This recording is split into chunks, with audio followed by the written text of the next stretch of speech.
Menurut Imam Syafi'i, dalam riwayat yang masyhur, memang dikatakan bahwa kirim pahala bacaan Al-Quran itu tidak sampai kepada ahli kubur atau tidak sampai kepada mayit. Menurut Imam Syafi'i, kirim pahala bacaan Al-Quran itu bisa sampai kepada mayit dengan dua ketentuan.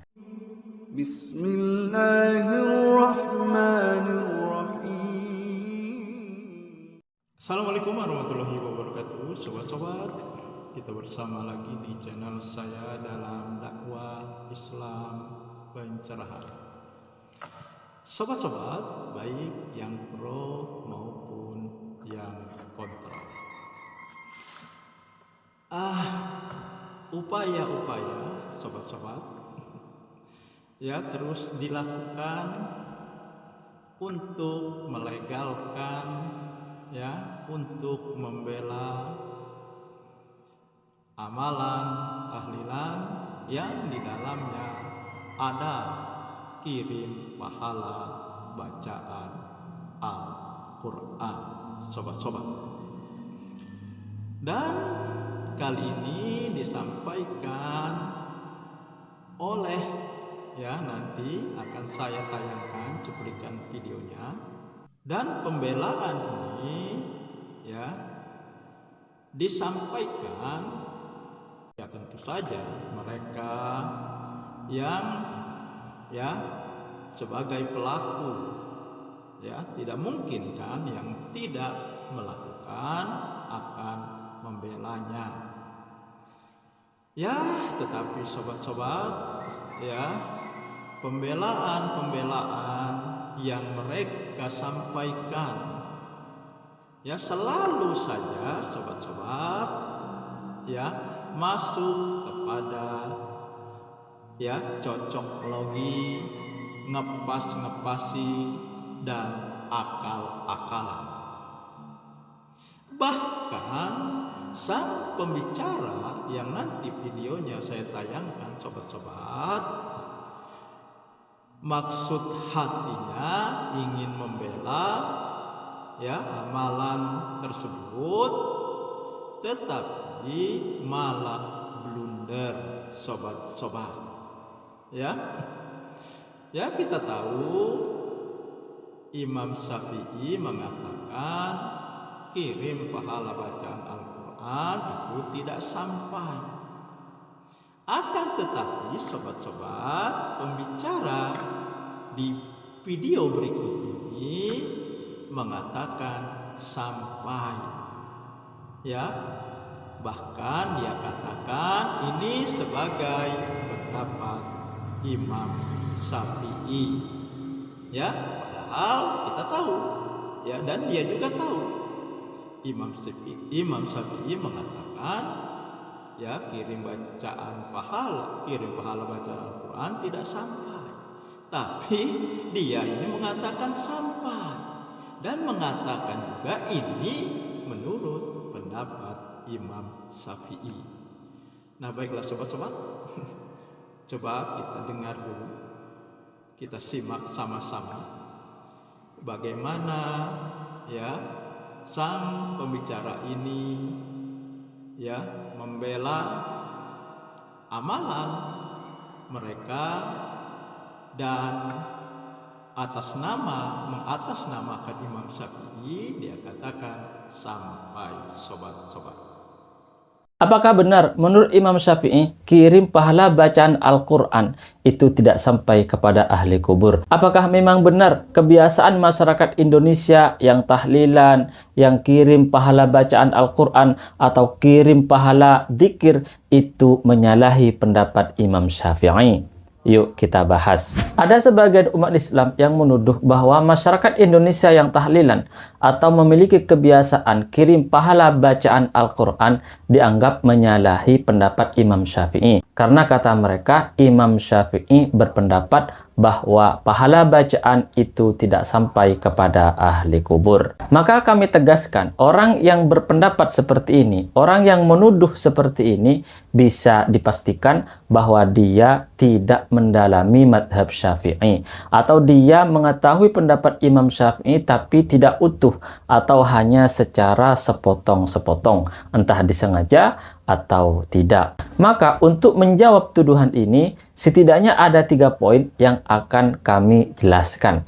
Yang pertama, menurut Imam Syafi'i, membaca Al-Quran di kuburan itu adalah amalan sunnah. Dalam kitab Riyadhus Shalihin, karya Al-Imam An-Nawawi, dijelaskan bahwa Imam Syafi'i pernah berkata, Qala Syafi'iyu rahimahullahu ta'ala wa yustahabbu ayyuqra'a indahu syai'un minal Qur'an wa in khatamu al-Qur'ana indahu kana hasanan. Artinya, dan disunnahkan membaca sesuatu dari Al-Quran di dekat kuburan. Dan jika orang yang ziarah kubur itu menghatamkan Al-Quran di kuburan, maka itu adalah amalan yang baik. Penjelasan ini memberi pemahaman kepada kita bahwa menurut Imam Syafi'i, membaca Al-Quran di kuburan itu bermanfaat untuk ahli kubur. Menurut Imam Syafi'i, dalam riwayat yang masyhur, memang dikatakan bahwa kirim pahala bacaan Al-Quran itu tidak sampai kepada ahli kubur atau tidak sampai kepada mayit. Imam Nawawi menjelaskan dalam kitab Syarhun Nawawi ala Muslim, wa amma qiraatul Qur'ani fal masyhuru min madhhabis Syafi'i annahu la yasilu thawabuha lil mayyit. Adapun membaca Al-Quran, menurut Imam Syafi'i dalam riwayat yang masyhur, pahalanya tidak sampai kepada mayit. Maka di sini para ulama dalam madhab Syafi'i memahami bahwa menurut Imam Syafi'i mengirim pahala bacaan Al-Quran itu memang tidak sampai jika satu, tidak dibaca di kuburan. Yang kedua, tidak dibaca di kuburan, tidak diniati, dan tidak berdoa setelah membaca Al-Quran. Dengan demikian, menurut Imam Syafi'i, kirim pahala bacaan Al-Quran itu bisa sampai kepada mayit dengan 2 ketentuan. Yang pertama, jika bacaan Al-Quran itu dibaca di dekat mayit atau dibaca di kuburan. Yang kedua, jika sebelum membaca Al-Quran diniati bahwa pahalanya untuk mayit, dan setelah membaca Al-Quran berdoa kepada Allah agar pahala bacaan Al-Quran itu disampaikan atau dihadiahkan kepada orang yang sudah meninggal atau orang yang sudah wafat. Ya, itulah sobat-sobat. Ya, kita sudah dengar, sudah simak sama-sama.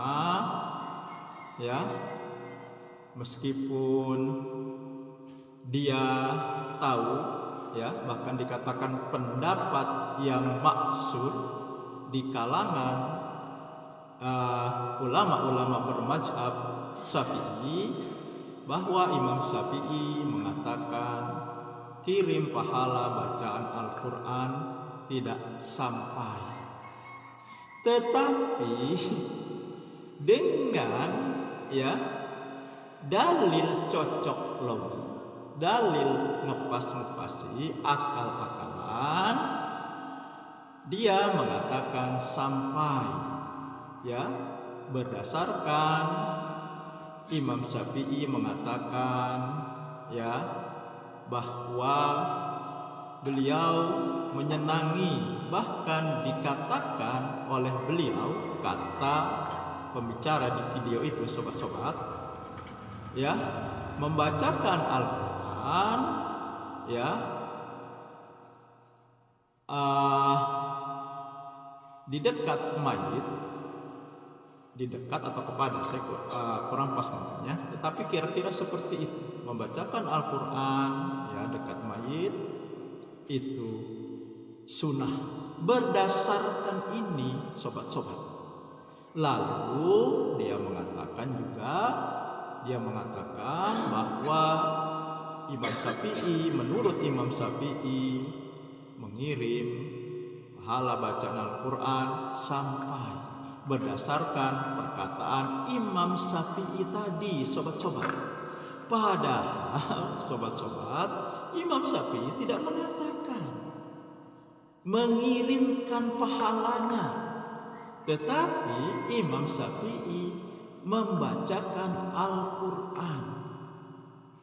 Nah, ini kan namanya akal-akalan, mengakali, ya, pendapat dari Imam Syafi'i. Ya, artinya mereka-reka, spekulasi. Ya, sobat-sobat.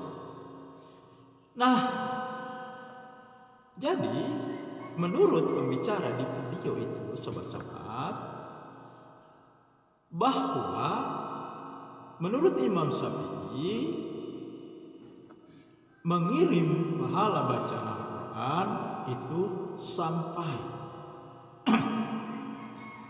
ya, dengan 2 syarat katanya, sobat-sobat, yaitu ya di dekat mayit atau di kuburan yang pertama membacakannya, sobat-sobat. Yang kedua diniatkan. Ya, artinya juga ya, kalau Imam Syafi'i berpendapat tidak sampai karena tidak dekat mayit atau tidak di kuburan dan tidak diniatkan ya, pahala bacaannya dikirimkan kepada mayit. Nah, disinilah sobat-sobat ya, sang pembicara di video tersebut ini blunder, sobat-sobat. Ya, mari kita ikuti alur pikiran dari pembicara ini, sobat-sobat. Ya, dia mengatakan di awal Imam Syafi'i berdasarkan pendapat yang maksur ya, bahwa mengirim pahala bacaan Al-Quran tidak sampai. Tetapi berdasarkan perkataan Imam Syafi'i yang mengatakan bahwa beliau senang ya membacakan Al-Quran di dekat mayit, bahkan dikatakan beliau sunnah.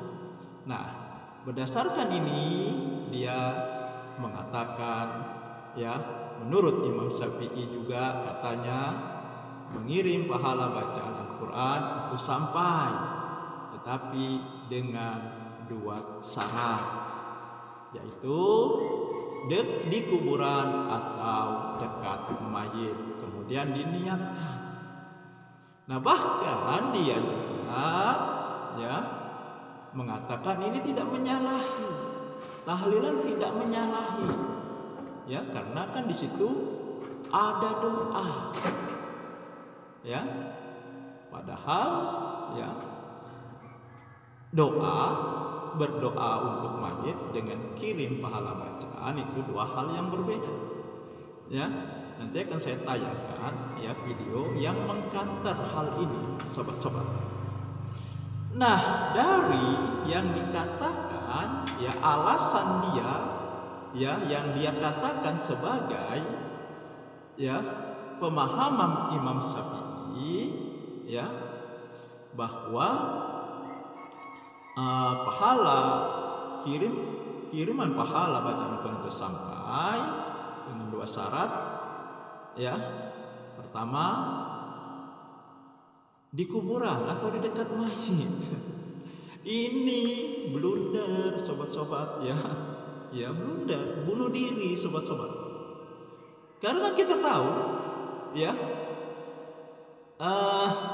setelah mayat dikubur ya kan mereka mengadakan acara ya, peringatan kematian yang populer dinamakan tahlilan. Nah, 3 hari, 7 hari, 40 hari dan seterusnya ya. Dan di situ mereka baca Al-Quran, kemudian pahalanya dikirimkan ke mayit ya. Nah, pertanyaannya, bukankah mereka membacanya di rumah? Bukankah mayit itu sudah tidak ada? Artinya jauh dari mayit ya. Nah, jadi syarat pertama ini tidak dipenuhi ya. Nah, berarti yang mereka lakukan ya semakin membuktikan ya perkataan Imam Syafi'i yang tidak sampai. Nah, dan ada hadis Nabi yang melarang ya, Nabi bersabda seperti ini ya, sobat-sobat, jangan jadikan rumahmu kuburan. Bagaimana rumah yang jadi kuburan? Tidak dilaksanakan sholat di rumah tersebut, tidak membaca di Al-Quran di rumah tersebut, tidak pernah ya ada yang membaca Al-Quran di rumah tersebut. Ini sama dengan kuburan. Artinya alasan yang pertama bahwa ya kirim pahala bacaan Al-Quran sampai dengan syarat dekat mayit atau di kuburan bertentangan dengan sabda Nabi yang melarang ya rumah, jangan jadikan rumahmu kuburan. Dan syarat yang kedua, diniatkan. Ya karena syarat yang pertama sudah tidak memenuhi, yang kedua juga ya menjadi gugur. Sedangkan doa ini memang sampai kepada mayit, ya. Tetapi doa berbeda dengan mengirim pahala bacaan Al-Quran. Nah, mari kita simak sobat-sobat video berikut ini, ya, yang memberi penjelasan dengan gamblang bahwa berbeda antara kirim bacaan pahala dengan mendoakan. Nah, kita simak saja sobat-sobat. Ya. Jadi bedakan antara mengirim doa atau mendoakan dengan mengirim bacaan Al-Quran. Ini dua hal yang berbeda. Kalau kita doakan, misalkan kita berdoa, Allahumma ghfir lahu warhamhu wa'afihi wa'fu anhu. Kita doakan dia. Itu tidak sama dengan mengirimkan bacaan Al-Quran. Jadi berdoa disyariatkan. Adapun mengirimkan bacaan Al-Quran, maka di sini ulama beda pendapat.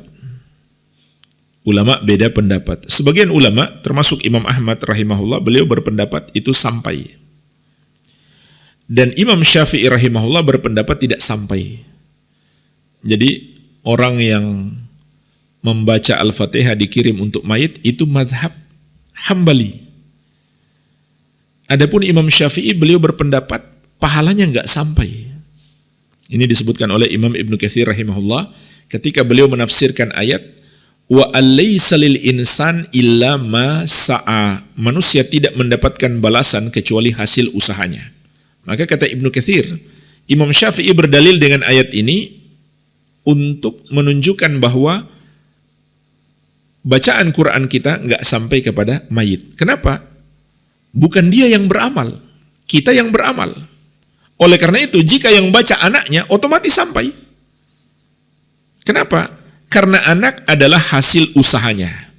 Atau yang baca adalah muridnya, yang dulu dia ajari baca Al-Quran. Itu otomatis sampai. Nggak perlu muridnya atau anaknya ini meniatkan. Secara otomatis pahalanya sampai. Karena mereka bisa baca Al-Quran adalah amalan dia, usaha dia. Iya. Nah, jadi jelas sobat-sobat, ya, sang pembicara pertama di video cuplikan pertama, ya, selain mengakal-akali juga ngepas-ngepasi dan melakukan cocok logi, ya. Kok doa disamakan dengan mengirim pahala bacaan Al-Quran? Nah, kalau dia bilang, ya, tahlilan itu tidak menyalah, tetapi fakta dan kenyataan yang ada dikembalikan kepada Al-Quran dan Sunnah Nabi. Ini, ya, sobat-sobat bisa menilai sendiri, menyalahi atau tidak. Nah, itulah sobat-sobat, ya. Kesimpulannya, ya saya kira sobat-sobat semuanya bisa menyimpulkannya dengan syarat ya mencari kebenaran, menggunakan akal sehat dan mengembalikan kepada Al-Quran dan Sunnah Nabi. Ya, itu saja sobat-sobat yang saya sampaikan. Semoga ini menginspirasi dan mencerahkan. Nasrun minallahi wa fathun qarib. Wassalamualaikum warahmatullahi wabarakatuh.